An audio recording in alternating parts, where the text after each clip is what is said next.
आप सभी का सिविलियंस में स्वागत है। जैसा कि आप सभी जान रहे हैं, जेपीएससी मेंस का एग्ज़ाम सैटरडे से स्टार्ट है। मतलब 22, 23 और 24 जून को आपका जेपीएससी मेंस का एग्ज़ाम होने को है। और जैसे जैसे एग्ज़ाम करीब आता चला जाता है, हम लोगों के मन में एक डर पैदा हो जाता है एग्ज़ाम को लेकर के। तो उस पर हम लोग यहाँ पे बात करेंगे। और बहुत से छोटे छोटे चीज़ों के लेकर के कन्फ्यूज़न की स्थिति बनी रहती है, जैसे कि कितना वर्ड लिमिट होना चाहिए, कितने नंबर के क्वेश्चन के लिए, मतलब मार्क्स वाइज आपको कितने शब्द लिखने चाहिए, कितने पेजेस लिखने चाहिए और उसका टाइम लिमिट क्या होना चाहिए। इसको लेके संशय की स्थिति बनी रहती है। फिर कौन सा पेन यूज़ करना है, मार्जिन कैसे छोड़ना है पेजेस में, और टाइम मैनेजमेंट किस तरह से करना है। तो इन सभी टॉपिक्स में हम लोग इस वीडियो में डिस्कस करेंगे। तो पहली बात हम लोग एग्ज़ाम फियर पे करते हैं।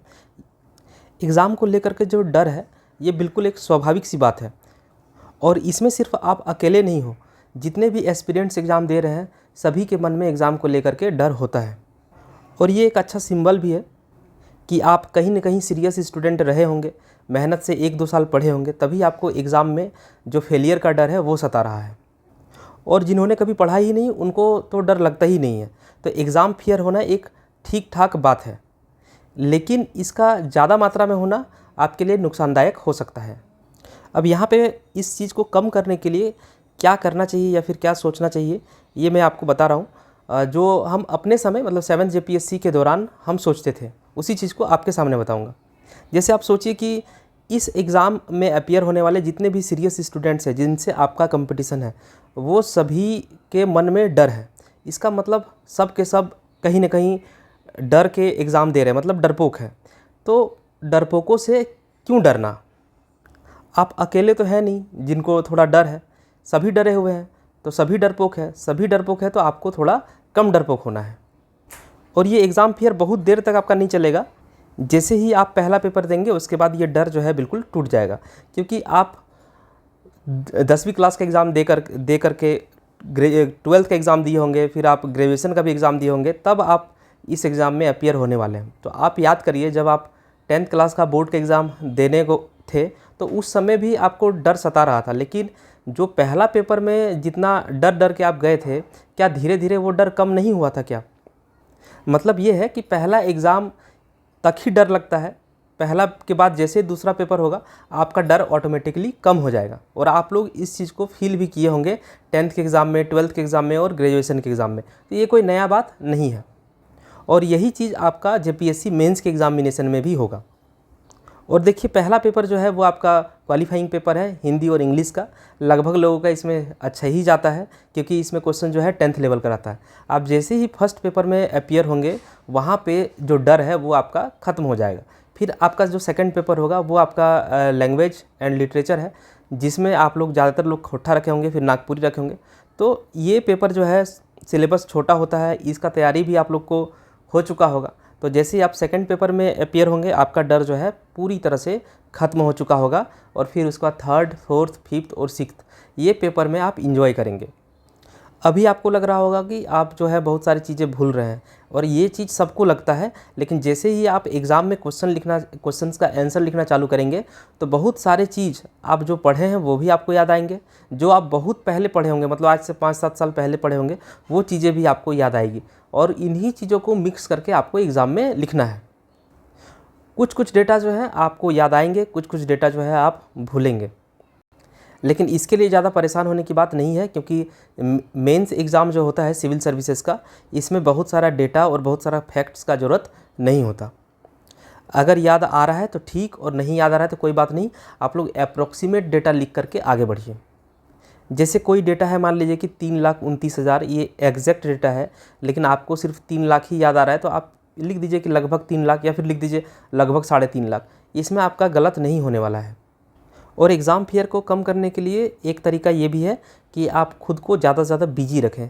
आप अगर खाली रहेंगे, आप अगर सोचते रहेंगे इधर उधर, तो आपको डर लगेगा। अगर आप लोगों से ज़्यादा बात कर रहे हैं, अपने कंप्यूटर से ज़्यादा बात कर रहे हैं, तो वहाँ पे भी डर लगेगा। आपको लगेगा हर समय कि उसका ज़्यादा तैयारी है, हमको कम तैयारी है। तो अभी जो है ज़्यादा बातचीत मत करिए एक दूसरे से आप लोग। और नेगेटिव आदमी से तो बिल्कुल दूर ही रहना है आपको इस समय। और ख़ुद को कोशिश करिए ज़्यादा से ज़्यादा बिजी रखने का। जो भी आप लोग शॉर्ट नोट्स बनाए होंगे, उसी को थोड़ा बहुत देखिए।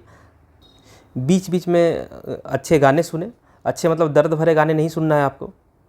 और उसके बाद भी आपको बहुत ज़्यादा डर लग रहा है तो ये झूठ मूठ का डरना बंद करिए, क्योंकि ये तो वही बात हुआ, क्या गुंडा बनेगा रे तू जो डरपोकों से डर रहा है। तो सीधा सा बात है, एग्ज़ाम फियर को कम रखने का क्या क्या करना है कि आपको अपना खुद को बिजी रखना है, नेगेटिव लोगों से दूर रहना है, समय पे खाना खाना है, पानी पीना है, गाने सुनना है और शॉर्ट नोट्स को पढ़ना है। कुछ डेटा मिसिंग हो रहा है, कोई बात नहीं, आपको एग्ज़ाम में लगभग डेटा लेकर के लिखना है। और सभी कोई डरे हुए हैं तो आपको विशेष अलग से ज़्यादा डरने की आवश्यकता नहीं है, कॉन्फिडेंस में जाइए और लिख करके आना है बस। अब बात करते हैं पेन के ऊपर कि पेन कौन सा यूज करें। हम जो एग्ज़ाम में यूज़ किए थे पेन, वो था 3 रुपया वाला साइनोसॉप्टिक ब्लू कलर का। मेरा रिकमेंडेशन यही रहेगा कि जेल पेन का यूज़ कोशिश करिए नहीं करने का, क्योंकि जब पीएससी मेंस का जो पेपर है, जो कॉपी है वहाँ पे, वो ज़्यादा अच्छे क्वालिटी का नहीं होता, मतलब ठीक ठाक एवरेज क्वालिटी का होता है। ऐसे में अगर आप जेल पेन से लिख दीजिएगा तो फिर हो सकता है कि वर्ड जो है इधर से उधर हो जाए, मतलब पेज के इस साइड से उस साइड भी दिखने लगे। तो कोशिश करिए जेल पेन से नहीं लिखने का।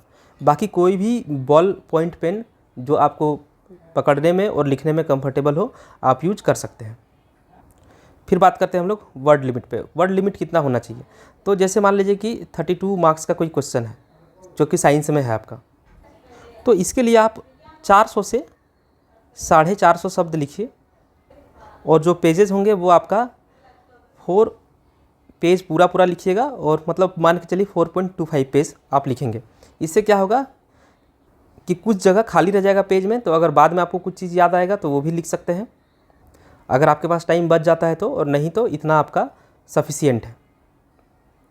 इसी तरह से बात करें अगर 40 मार्क्स के लिए, तो 40 मार्क्स के लिए आपको लगभग 600 शब्द लिखने हैं, और 600 शब्द के लिए आपके जो पेजेस होने चाहिए वो पेज आपका 5.5 से आप 6.5 पेज लिखने की कोशिश करेंगे। इससे ज़्यादा आप लिखेंगे तो आपके लिए टाइम जो है वो कम हो जाएगा। अगर मार्जिन की बात करें तो जैसे ये पेज है, तो ये पेज है तो आप मार्जिन जो है दोनों साइड छोड़ सकते हैं, या फिर सिर्फ इधर, तो मान के चलिए कि ये कॉपी मुड़ा हुआ रहेगा तो ऐसे ही छूटा रहेगा, आपको इधर छोड़ देना है। और इसके लिए आप कोशिश करिएगा कि पेज को मोड़ दीजिएगा बस पूरा का पूरा एक बार, ऐसा ना कि आप इसके लेके लकीर खींचते चले गए, तो इसमें क्या होगा आपका 1-2 मिनट जो है लॉस करेगा। और आपको लगता है कि आप खींच सकते हैं तो आप खींच के करें, और अगर आपको लगता है कि आपको टाइम बचाना है तो आप पेज को मोड़ करके भी कर सकते हैं। हम जो है वो मोड़ करके किए थे, और हम एक ही साइड मार्जिन छोड़े थे, लेकिन अगर आप चाहते हैं तो आप दोनों साइड मार्जिन छोड़ सकते हैं। एक लाइन में आप मैक्सिमम से मैक्सिमम 5 शब्द से ज़्यादा नहीं लिखेंगे, तभी आपका ये जो है 600 शब्द में इतना पेजेस जाएगा और 400 शब्द में इतना पेजेस जाएगा। और अगर आप एक लाइन में 7-8 शब्द लिखने लगे तो पेज जो है आपका घट जाएगा, मतलब आप 600 शब्द के लिए आप 4 ही पेज में आपका 600 शब्द आ जाएगा। तो ऐसा नहीं करना है, आपको वर्ड और पेज दोनों ही ऐसा रखना है कि लगे कि हाँ आप पेज भी भरे हैं और लगे कि आप ज़्यादा लिखे हैं। अब रह गया आपका टाइम मैनेजमेंट की बात। अच्छा, यहाँ पे खोट्ठा के लिए छूटा हुआ है। जैसे खोट्ठा में आपका 7 मार्क्स का क्वेश्चन रहता है और आपका फिर एक 10 मार्क्स का भी क्वेश्चन रहता है। तो 7 मार्क्स का क्वेश्चन में 8-9 मिनट देना है आपको, और पेजेस जो है आपका 1.25 पेज लिखना है। और अगर 10 मार्क्स की बात करें तो इसमें आपका 12 से 13 मिनट देना है, और जो पेजेस आपको भरने हैं वो 1.5 से 1.75 पेजेस आपको भरने हैं। कोशिश करिएगा रेलेवेंट लिखने का, ऐसा नहीं है कि आप जो मन सो लिखने का कोशिश करें, वैसे में आपका नंबर ज़्यादा नहीं मिलता है। आप अगर रिलेवेंट चीज़ लिख करके आएंगे तो आप ज़रूर इंटरव्यू के लिए क्वालिफाई कर जाएंगे, लेकिन आप नॉन रिलेवेंट चीज़ लिखेंगे या फिर इररिलेवेंट चीज़ लिखेंगे तो आपका मेंस जो है वो क्लियर नहीं हो पाएगा। सिर्फ एक चीज़ दिमाग में रखना है कि सभी क्वेश्चंस का आंसर देना है और रिलेवेंट लिख के आना है, मतलब बहुत एक्यूरेट और बहुत एक्सीलेंस टाइप का आंसर का ज़रूरत नहीं है। आप रिलेवेंट लिख करके आइए, आप इजीली क्वालिफाई कर जाएंगे। अब यहाँ पे बात करते हैं हम लोग टाइम मैनेजमेंट का। तो साइंस एंड टेक में जैसे आपका 32 मार्क्स का क्वेश्चन है और आपको 5 क्वेश्चन सॉल्व करने हैं, तो आप इसमें 30 मिनट का समय एक क्वेश्चन में देंगे। तो यहाँ पे हो जाएगा आपका 150 मिनट। आपको एग्ज़ाम में टोटल 3 घंटे मिलेंगे। 3 घंटे मतलब हो गया आपका 180 मिनट। तो 180 मिनट में 150 मिनट इधर चला गया और बचा 30 मिनट। 30 मिनट में 20 मिनट जो है, 20 मिनट नहीं, आपका 10-12 मिनट जो है वो चला जाएगा ऑब्जेक्टिव क्वेश्चन को सॉल्व करने के लिए।